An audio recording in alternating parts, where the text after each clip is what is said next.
জি বাংলার বেশ কিছু সিরিয়াল এই মুহূর্তে ভালো টিআরপি দিচ্ছে। নতুন পুরনো মিলিয়ে একগুচ্ছ ধারাবাহিক জায়গা করে নিয়েছে প্রথম 10-এর তালিকায়। তার মধ্যে আবার টপ 5-এও রয়েছে তিনটি সিরিয়াল। সেখানেও দেখা গিয়েছে নতুন পুরনো মেলবন্ধন।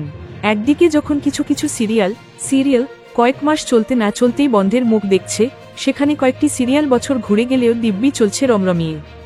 দর্শকদের আগ্রহ ধরে রাখতে সক্ষম হয়েছেন নির্মাতারা। বছরের পর বছর ধরে টিআরপি বজায় রেখে এগিয়ে চলেছে এমনই একটি জনপ্রিয় সিরিয়াল হল জগদ্ধাত্রী। জি বাংলার বর্তমানে সবথেকে পুরনো সিরিয়াল এটি। প্রায় 3 বছর পূর্ণ করতে চলেছে জগদ্ধাত্রী। তবুও ফিকে হয়নি টিআরপি। এখনও দিব্যি প্রথম 5-এই থাকে এই সিরিয়াল। বিশেষ করে সাম্প্রতিক টিআরপি তালিকায় শটান দ্বিতীয় স্থানে জায়গা করে নিয়েছে এই ধারাবাহিক। তবে এবার খানিক বেকায়দায় পড়েছে এই সিরিয়াল। দর্শকদের একাংশের তরফে জগদ্ধাত্রী বয়কটের ডাক দেওয়া হয়েছে। একটি বিশেষ দাবি তুলে সিরিয়াল বয়কটের ডাক দিয়েছেন তারা। দর্শকদের একাংশের দাবি, অভিনেতা সায়ন্ত মোদককে বাদ দিতে হবে জগদ্ধাত্রী থেকে।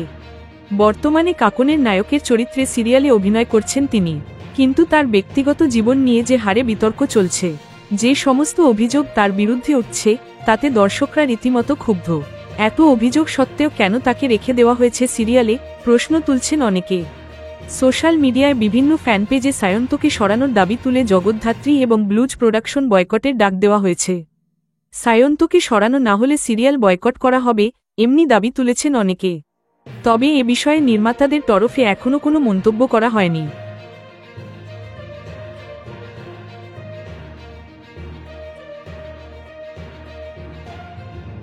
Thank you so much for watching our videos. Please do like, share, and subscribe our channel.